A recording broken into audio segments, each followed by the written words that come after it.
Cette semaine à l'émission, on reçoit Cynthia Gauthier, qui est pilote de Monster Truck, et on fait nos prédictions pour les séries éliminatoires dans la Ligue nationale de hockey. Bienvenue à Sport Radio.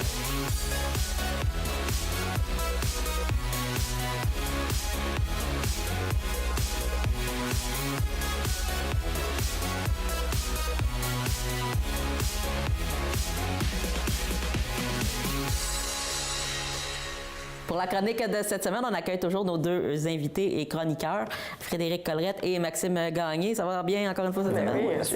Vous êtes venus parler de hockey cette semaine, évidemment, parce qu'on a les séries éliminatoires qui sont commencées dans la Ligue nationale. Et on commence avec le Lightning de Tampa Bay qui va affronter les Blue Jackets de Columbus. Je me doute bien de votre prédiction, si on veut, prévision de cette série-là. J'aimerais avoir vos premières impressions sur cet affrontement. Le Lightning, selon moi, va se rendre vraiment loin dans l'Est, justement, cette année. Puis on regardait les équipes, on regardait, c'était peut-être la Caroline à la fin de la saison qui allait jouer contre eux, c'était peut-être Columbus, c'était peut-être Canadien. Mais j'ai l'impression que les trois équipes n'ont aucune chance en tant que telle. Puis c'est plate dit de même, mais l'équipe, le nombre de victoires qu'ils ont eu cette saison, ils ont égalé un record des Red Wings de Détroit des années, ça fait un bout, là, ça n'a pas d'allure. Donc, ouais, ils vont se rendre loin, là, puis d'après moi, ils vont tasser tout le monde qui est sur leur chemin cette année. Oui, évidemment, ils ont une offensive assez solide, là. Les Blue Jackets qui pourraient surprendre quand même parce qu'on est allé chercher plusieurs joueurs à la date limite des transactions qui pourraient faire le travail. Est-ce qu'on peut se rendre pour une fois du côté de Columbus plus loin que la première ronde? Ça risque d'être difficile. Ça va être difficile, mais ça va dépendre du gardien Bobrovsky. Moi, je pense que c'est vraiment l'élément clé de cette série-là. Puis la ligne de centre est vraiment intéressante avec Duchesne, justement, Dubois et Boone Jenner qui sont solides, justement, sur les mises au jeu. Puis le contrôle de la rondelle, ça va être intéressant à suivre. Mais ouais, Tampa Bay, moi, je vais voir remporter cette série-là. Et il va y avoir une belle confrontation de Russes. Tu parlais de Bobrovsky, mais il y a Nikita Kucherov qui a terminé meilleur pointeur et meilleur Russe dans l'histoire pour une saison. Lui est vraiment en feu. Est-ce qu'il peut poursuivre sur sa lancée en séries éliminatoires? On lui souhaite, pour vrai, on lui souhaite énormément parce que des fois, on le regarde en série, peut-être qu'il y a un petit peu de points. Ouais, mais c'est ça, on le regarde dans la saison régulière, puis wow, c'est le meilleur joueur de la Ligue, il mérite le trophée Hart. Mais là, on regarde ça, puis là, en série, ça descend un peu, là, son niveau de talent. Mais on regarde ça, dans la Ligue, là, il est 40 buts avec Point et Stamkos. Ils ont atteint le plateau des 40 buts. Ben, c'est ça. Puis l'équipe en tant que telle l'aide tellement. Bon gardien, bonne défensive. En attaque, là, c'est des machines à points. Donc, je pense que ça peut juste l'aider à progresser cette année. Puis il va pas choquer cette année, Kucherov.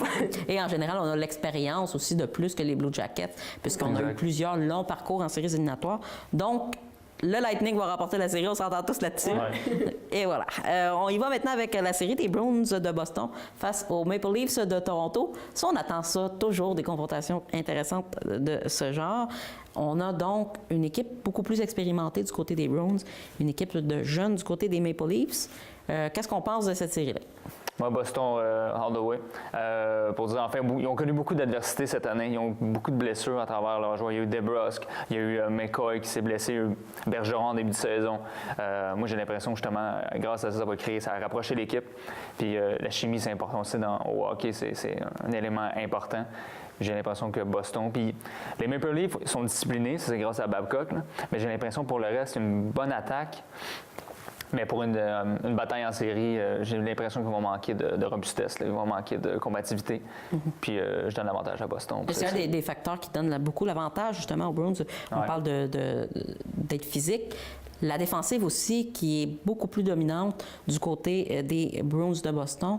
Les Maple Leafs, eux, ont des blessés et manquent de profondeur à la ligne. Exact. C'est juste la vitesse, je me dirais, des Maple Leafs un peu en attaque peut les avantager, si on peut dire. Bien, ça peut les avantager en tant que tel avec la défensive de Boston, super bonne défensive, mais des fois un peu lent. Donc, si les Maple Leafs se mettent à jouer rapide en attaque, des passes rapides, je pense que c'est le seul point qui pourrait déstabiliser Boston. Là. Et à tout le monde, on a quand même deux équipes très talentueuses. Là, entre autres, on est allé chercher Tavares du côté de Toronto. Mais un joueur de centre qui sera à surveiller, tellement complet qu'il peut fermer la porte à Tavares, c'est certainement Patrice Bergeron. Exactement. Oh, un des meilleurs de de sa profession, en fait. Un des meilleurs Québécois. On en a parlé à plusieurs émissions précédentes. Oui. C'est un des meilleurs joueurs québécois.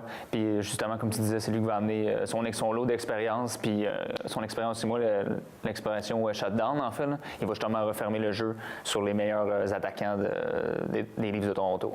Oui. Puis donc, votre prédiction, moi, j'y vais avec les Bruins. Toi, Frédéric également. Et Maxime, j'ai bien aimé aussi les Bruins. On poursuit maintenant avec la confrontation des Islanders de New York face aux Penguins de Pittsburgh. Les Islanders ont l'avantage de la glace, mais on en parlait en début d'émission. Est-ce que les Penguins seront la seule équipe sans l'avantage de la glace qui vont remporter une série? Selon moi, oui. Ils ont l'expérience, on va se le dire, en série. Là, dans les dernières années, ils seront pratiquement tout le temps dans les séries. Puis on pense à Crosby, là. C'est un des meilleurs joueurs de la Ligue en tant que tel. Au niveau même gardien de but, défenseur en attaque, d'après moi, ils ont l'avantage sur les Islanders. Quoique le duo de gardiens des Islanders a été vraiment solide là, cette saison. Ouais. Mais en série, tout peut changer, puis les Pingouins vont les traverser, là, selon moi. Ce sera certainement une confrontation entre le talent offensif et le talent défensif des Islanders. Exact.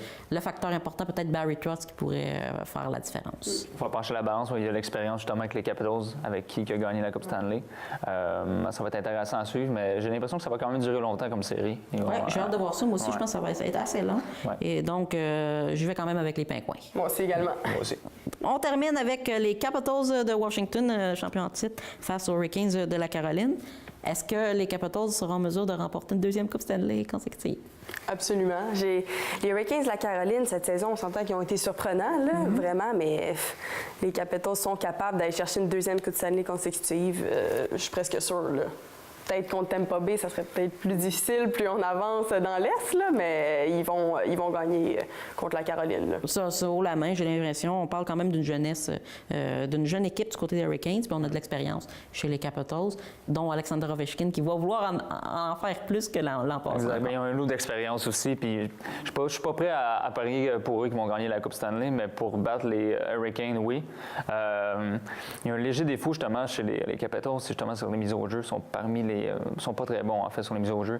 Puis justement, ils ont perdu Barry Trotz, qui était comme le chef orchestre de leur équipe.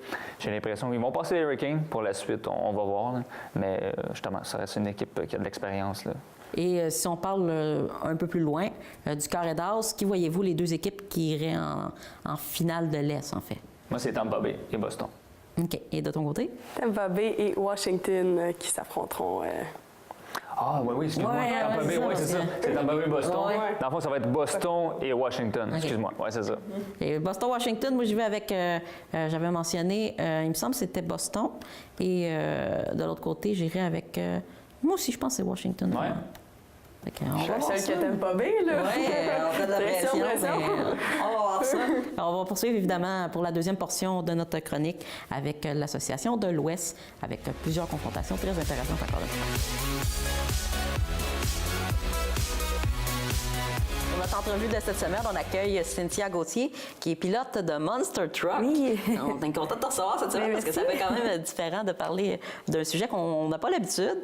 Et toi, d'ailleurs, ça ne date pas d'hier, mais tu as une passion pour les moteurs depuis longtemps dans ta famille. Donc, c'est probablement ton père qui a été une influence. Oui, bien, je te dirais que mon père, quand j'étais jeune, m'apportait à toutes sortes de compétitions, que ce soit asphalte, la neige ou même des compétitions de motocross. On voyageait beaucoup des fois pour aller voir les courses. On était allé à Daytona quand j'étais jeune.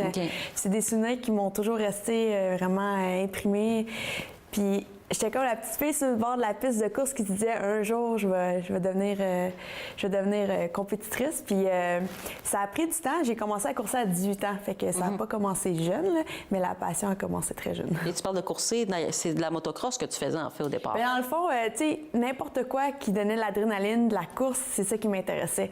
Puis ça a donné que le motocross, ça a été la première ouverture. Là. C'est là que la passion a vraiment commencé puis développé. Puis ça a vraiment pris une une grosse place dans ma vie. Oui, on voit ça. Puis, entre autres, la motocross, tu as quand même arrêté. En fait, là, c'est que tu as été blessée, je crois. Oui, dans le fond, moi, j'ai étudié pour être comptable agréé. J'ai fait mon bac à l'UQAM. Puis c'est dans ces moments-là que j'ai commencé à compétitionner. J'allais à l'école de soir, je travaillais de jour, puis j'allais aux courses les fins de semaine. Puis j'ai été blessée à l'épaule, au genou. J'ai eu 2 reconstructions complètes du genou et de l'épaule. Puis en anglais, comme qu'ils disent, with the age come the cage. Fait que dans le fond, avec plusieurs blessures, j'ai pas eu le choix de prendre une décision. Là. Je réalisais que mon corps ne pouvait pas en prendre autant que je pensais. Là. Fait que j'ai eu beaucoup de... C'était 6 mois par opération environ. Là. De convalescence, en fait. Fait que j'ai fait le choix de changer de carrière. Puis avant de commencer avec le Monster Truck, j'ai fait des courses off-road. Puis ça m'a permis de faire des contacts puis de faire mon nom un peu aux États-Unis. Donc, par la suite, tu es devenu pilote de Monster Truck, justement. Oui. Comment ton histoire a débuté? Puis qu'est-ce qui t'a fait choisir ça, en fait, le Monster Truck, qui est quand même une surprise, tout à coup, décider de faire ça? Bien, je te dirais que... Comme on dirait dans la vie, des fois, on essaie de faire un plan de match, mais des fois, ça va pas comme qu'on veut. Puis les choses arrivent, on dirait que tout arrive pour une raison. Là. Fait que vraiment, moi, j'étudiais pour être comptable. J'ai commencé à voyager avec mon motocross beaucoup aux États-Unis avant toutes mes blessures. Là. Puis j'ai vraiment pogné la piqûre de voyager puis les compétitions. J'avais de la misère à être dans un bureau de 8 à 5. Là, ça devenait vraiment dur pour moi. Puis c'est là que j'ai commencé à courser en off-road. J'ai décidé de déménager aux États-Unis. J'ai pris un gros risque, là, je te dirais. Là. J'ai quand même fini mes études parce que c'était important pour moi, mais je suis déménagée aux États. J'ai commencé à courser en autocross, qu'on appelle au Québec. Là. Fait que j'ai coursé là-dedans, puis j'ai rencontré des gens dans une équipe de Monster Truck.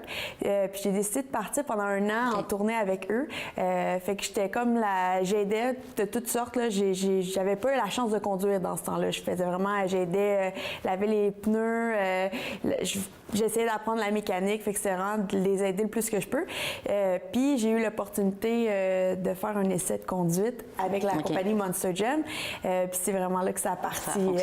Ça a parti. Puis dans le fond, c'est vraiment moi qui est allée voir un des grands boss, puis qui a comme un peu vendu. Je me suis dit, hey, vous avez pas personne, une Canadienne, une femme, puis tu sais, je parle en français, puis j'ai beaucoup de qualités côté compétition. Fait que c'est vraiment ça que ça n'a pas arrivé comme ça. Il a vraiment fallu que je travaille pour. Là. Ouais, puis c'est vraiment une belle histoire, entre autres, quand même, de voir ça. Et l'autre difficulté, peut-être parfois, dans le monde des moteurs, c'est les préjugés face aux femmes dans ce monde-là.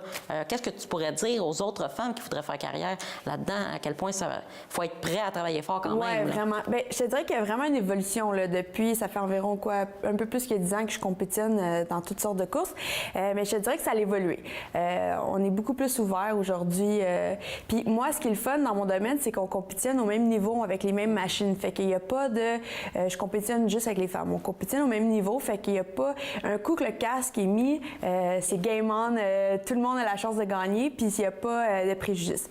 Mais je te dirais que c'est sûr que c'est dur. Des fois, on a... Tu sais, comme quand je signe les autographes avant le spectacle, il y en a des fois qui me disent « Ah, tu sais, t'es juste la modèle qui signe les autographes. » Je suis comme « Non, c'est moi qui conduis. » Fait que c'est sûr qu'on en a, mais je te dirais que les gens... j'ai beaucoup de support, puis pour moi, c'est important de démontrer aux femmes que tout est possible, que vraiment, c'est sûr qu'il faut que tu travailles fort, mais que tout est possible, puis que je démontre que j'ai beaucoup de victoires cette année, là, fait que je démontre qu'on peut gagner aussi. Oui, puis on parle pour tous les athlètes en général, il y a quand même un programme d'entraînement qui va avec ça aussi. Oui, vraiment. Et c'est très important. Donc, qu'est-ce qu'il faut faire pour être en mesure, justement, de passer au travers de toutes les compétitions dans une saison? Bien, je te dirais, surtout le fait que j'ai des blessures auparavant, c'est vraiment important pour moi là, de m'entraîner. Je fais beaucoup de CrossFit, je fais du yoga. Pour moi, tout ce genre de préparation-là fait toute la différence durant la compétition. Pas nécessairement présentement, je te dirais, moi je vois le résultat. Côté, j'ai plus d'énergie, je suis moins raquée le lendemain d'un spectacle. Mais je te dirais, à long terme, on a beaucoup d'impact, veux pas, dans le Monster Truck. Puis, des fois, c'est à long terme qu'on va voir les blessures arriver. Mais pour moi, d'avoir les muscles pour encaisser les coups, bien, c'est sûr, j'ai l'impression que je vais être beaucoup plus en forme plus longtemps. Puis c'est sûr que les carrières, des fois, on pense que c'est pas long, mais dans le Monster Truck, je te dirais 40-50 ans, il y en a encore qui conduisent. Mais je pense, pour moi, c'est important de bien manger, de bien s'entraîner pour pouvoir avoir une longue carrière. Et maintenant, on peut peut-être découvrir un petit peu le Monster Truck. Et les gens comprennent peut-être moins comment fonctionnent les compétitions. Vous êtes évalué sur quoi exactement? Oui, bien dans le fond, nous, on compétitionne à travers le monde. Je te dirais, on va en Australie, au Brésil, j'étais allée aux Philippines, on va vraiment partout. J'étais allée en France il y a 2 semaines, fait que c'est vraiment international. Mais la grosse partie de la série est aux États-Unis, c'est durant l'hiver. On fait moi, je suis dans une série de stades, fait qu'on fait tous les gros stades de baseball, football. Puis dans le fond, on accumule des points. On a 3 mois, c'est environ 4 mois cette année. On a 4 mois pour accumuler le plus de points et on a un gros spectacle, c'est qu'on appelle le War Final. Là. C'est comme un peu notre Super Bowl pour nous autres. Puis il faut se rendre là. Puis c'est seulement les top conducteurs qui réussissent à se rendre en finale. Fait que pour nous, ça veut dire beaucoup là, parce que plus que notre nom devient grand, plus qu'on a des victoires, plus qu'on peut se rendre à la grande finale là, qui est en Floride cette année. Là. Fait que pour nous, c'est vraiment important. Puis on cumule des points à travers. Puis dans le fond, chaque compétition, on a course, on a un skill un peu qui s'appelle les 2 roues, c'est qu'il faut essayer de rester sur 2 roues plus longtemps, ce qui est très dur. Puis on a le freestyle qui est vraiment, on a 2 minutes pour essayer d'impressionner faire le plus la foule. de mouvements possibles. Par curiosité, tu conduis le Monster Mutt Dalmatian. Est-ce que vous êtes évalué aussi sur l'originalité du camion? Bien, plus ou moins, mais je te dirais que c'est les gens qui votent, c'est les spectateurs. Fait que dans le fond, c'est sûr que les spectateurs, des fois, ils peuvent avoir des préférés, des préférences. Je te dirais, mon camion, ça fait très longtemps qu'il est sur le marché. Il y avait quelqu'un qui conduisait avant moi. Là. Fait que le camion a déjà un grand nom, il est très populaire, surtout vers les plus jeunes enfants. Puis pour moi, dans le fond, je veux vraiment faire un nom pour moi-même parce que c'est important. Tu sais, ça se peut que je change de truck. Des fois, il va avoir. Des fois, ils font des concours avec les spectateurs, savoir un nouveau truck pour l'année prochaine. Fait que c'est vraiment important d'avoir ton nom à toi, mais aussi de grandir le nom du camion. Autour du camion, oui.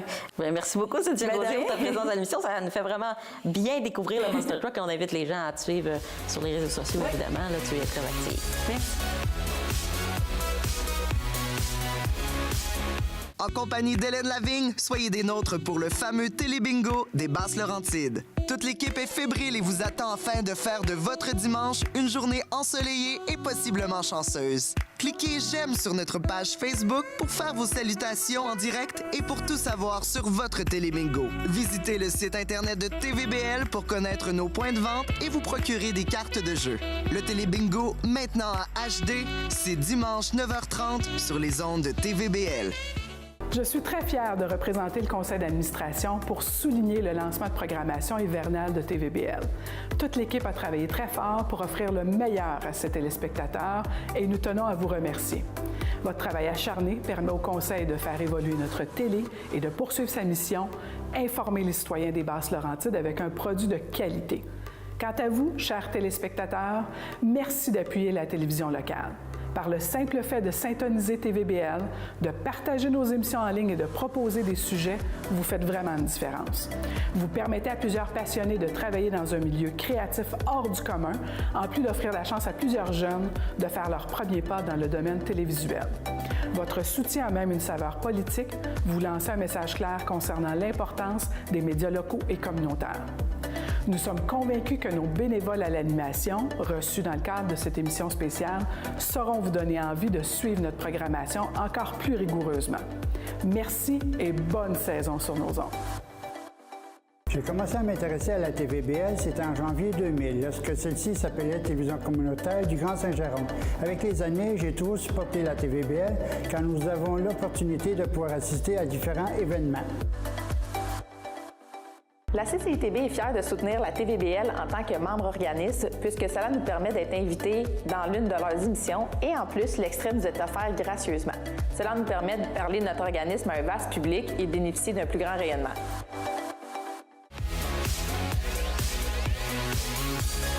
On est de retour pour la deuxième portion de l'émission pour nos prévisions de l'Association de l'Ouest pour les séries éliminatoires de la Ligue nationale de hockey. On débute avec les Flames de Calgary, donc qui ont terminé premier dans l'Ouest face à l'Avalanche du Colorado.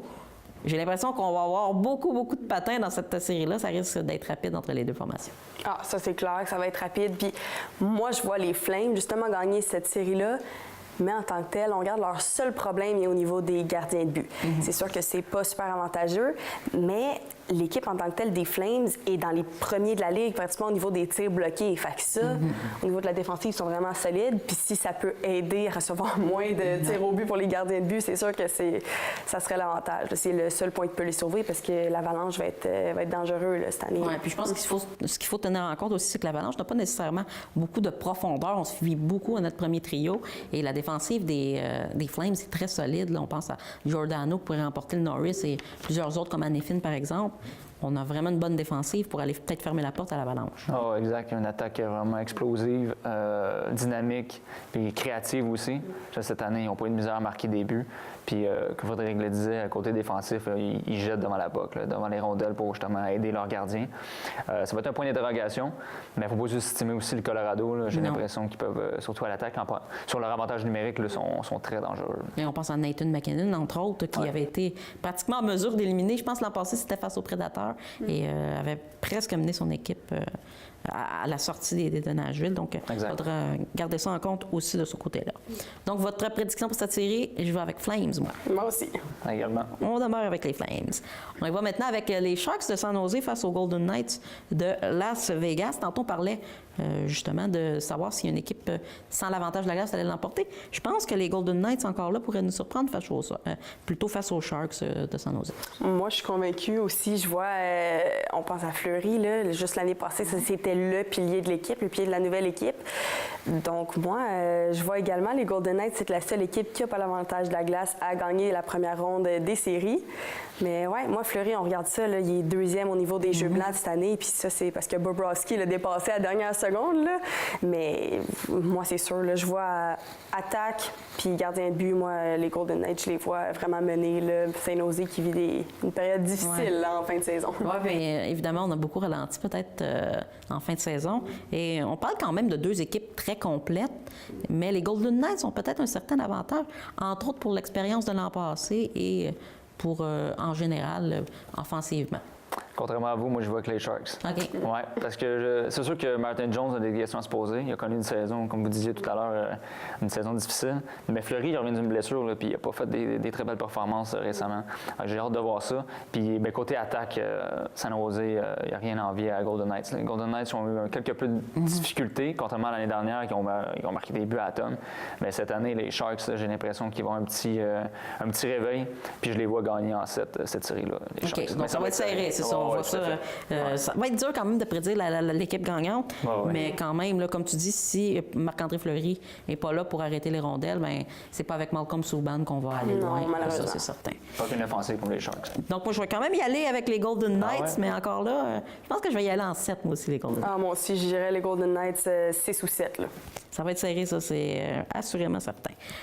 Toi, tu as des opinions un petit peu différentes de nous au fil des séries. Entre autres, on parle de celle des Prédateurs de Nashville face aux Stars de Dallas. On va tout de suite aborder les Stars parce que je pense que tu les vois vaincre les Prédateurs et leur excellente défensive. Je les vois pas sérieusement, dans toutes les équipes repêchées, j'ai l'impression que les Stars, c'est l'équipe la plus dangereuse. Le Bishop est revenu de sa blessure. Une très bonne sortie. Dernièrement, il y a eu une victoire à son dernier match. Mais côté défensif, là, sont impressionnants. Puis les Nashville ont la misère sur l'avantage numérique. J'espère pour eux qu'ils vont réussir à avoir une offensive pour pouvoir battre les Stars. Là. Mais pour l'instant, ils ont l'expérience, justement, des années précédentes. Mais les Stars, côté défensif, là, vont vraiment être très intéressants. Puis Bishop aussi, là, qui va mener le... Mais c'est ça, ça reste encore... La première ligne d'attaque il manque un peu de profondeur. Mais ça va être une série vraiment intéressante à suivre là, dans l'Ouest. Ouais, ben les deux équipes plutôt qui ont quand même un premier trio intéressant. Ouais. Mais on a deux excellents premiers duos de défenseurs aussi de chaque côté. Mais moi, je donne l'avantage aux Prédateurs. Pourquoi? C'est qu'en fond, justement, on a plus de profondeur en défensive avec un deuxième duo qui peut faire le travail. Et par la suite, les Stars de Dallas n'ont pas nécessairement une attaque pour aller produire si on se fait fermer la porte sur les deux premiers trios. Donc, c'est pourquoi je pense que les Prédateurs peuvent avoir un certain avantage. Moi aussi, il faut passer premièrement à travers les défenseurs de Nashville. Puis en plus de ça, il faut passer après à travers Pécariné. Il n'y aura pas beaucoup de buts, là, d'après moi, là, dans cette série-là. Là. Ça va vraiment être du beau jeu défensif. Là. C'était justement mon joueur à surveiller, Pécariné, le gardien des Prédateurs, qui quand même nous a habitués à de bonnes performances en série, mais parfois aussi un petit peu inconstant. Donc, c'est là que j'ai hâte de voir aussi dans cette série-là si on va être en mesure, en fait, là, de voir un gardien solide ou un gardien inconstant. C'est pas mal la clé entre les deux gardiens, là, avec Bishop aussi. De l'autre côté. Donc, moi, ma prédiction, j'y vais quand même avec les Prédateurs, mais je pense qu'encore là, ça va être serré. Je vais y aller en 6, probablement. Moi aussi, Prédateur, je te dirais même peut-être en 7. On verra bien. Pas beaucoup de buts dans la série, selon moi. Ouais. Je vais malgré tout, comme je disais, avec peut-être l'événement surprise, mais je vais quand même avec les Nashville pour l'expérience. OK. Et maintenant, si on y va avec les Jets de Winnipeg face aux Blues de Saint-Louis. Oh, okay. Ça, je pense que c'est ton équipe fétiche, Maxime. Ça va être ma série, ouais. Il va y avoir deux équipes, encore une fois, très, très, très impressionnantes en défensive. Qui va avoir le dessus, tu penses, de ton côté, Maxime? Moi, ça va être les Blues. C'est sûr. Les Blues, c'est la meilleure équipe, outre Tampa Bay, depuis l'année 2019, dans tous les niveaux, même côté défensif. Ils sont dans le top 10 côté des avantages numériques, les tirs alloués, les buts alloués. Non, puis Bennington, surprenant aussi comme jeune recrue. Il pourrait être un Matt Murray cette saison aussi pour les Blues, on ne le sait pas. Même Tarasenko, un des meilleurs marqueurs des Blues depuis plusieurs années. J'ai l'impression que cette année, il va donner un bon petit coup pour amener les siens aux grands honneurs. Moi, ce que j'ai l'impression, c'est aussi peut-être que les Jets, par exemple, vont s'éveiller un petit peu plus en offensive. Je pense que les unités spéciales vont jouer un grand rôle dans cette série-là. Entre autres, Patrick Laine, peut-être aussi, qui pourrait se réveiller. Il faut qu'il se réveille. Là. Ça, c'est pour vrai, ça, je crois que ça peut être l'élément clé de si les Jets gagnent ou ne gagnent pas. Puis je mets ça à un joueur, là, Patrick Laine. Moi, s'il est capable de compter en avantage numérique, s'il est capable de compter à 5 contre 5 puis générer un peu d'attaque, ils vont gagner, selon moi, même en 6 peut-être. OK. Donc, moi, j'y vais avec les Jets quand même. Là, je les vois aller loin toutefois. Donc, toi, les Blues vont l'emporter, je pense. Ouais. Les Jets, encore toi, j'ai suivi tout le reste de la saison, puis ils accordent beaucoup trop de tirs. Ils se fient trop à leur gardien de but. Ils ont une bonne offensive, mais non, les Blues vont remporter en 6. Et tu as aussi les Blues qui se rendraient dans le corridor, je pense. Exactement. Les Blues contre, ça serait Calgary ou les Sharks. J'ai pas fait mon idée encore, mais pour l'instant, je vois les Blues remporter cette série-là. Et toi? Moi, j'ai mis Calgary contre Nashville. Je me souviens pas de ma prédiction, mais il me semble que j'ai dit Jets face... j'irai avec les Flames. Ouais. Jets contre Flames. On voit tous les Flames quand même se rendre au corridor. Ouais. Donc, merci beaucoup encore une fois pour votre présence à l'émission cette semaine. On va avoir des belles séries éliminatoires de la Ligue nationale.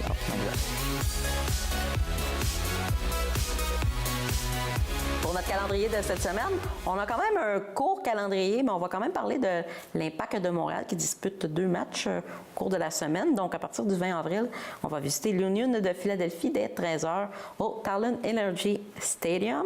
Et le 24 avril, ce sera une visite du côté du Revolution de la Nouvelle-Angleterre dès 19h30 au Gillette Stadium. On parle quand même de 8 matchs sur 9 à l'étranger depuis le début de la saison, donc l'Impact qui sera à surveiller. On a aussi les débuts des séries éliminatoires dans la NBA qui est débuté depuis le 13 avril, mais qui va se poursuivre jusqu'au mois de juin. Donc, on aura évidemment plusieurs confrontations très intéressantes à regarder. C'est ce qui complète notre émission de cette semaine. On espère que vous avez toujours apprécié notre contenu encore une fois. On vous rappelle qu'on est sur les réseaux sociaux, donc sur Facebook au nom de Sport Addict et sur notre site web sportaddict.com. Merci à tous d'avoir été là et je vous donne rendez-vous la semaine prochaine pour une autre édition de Sport Addict.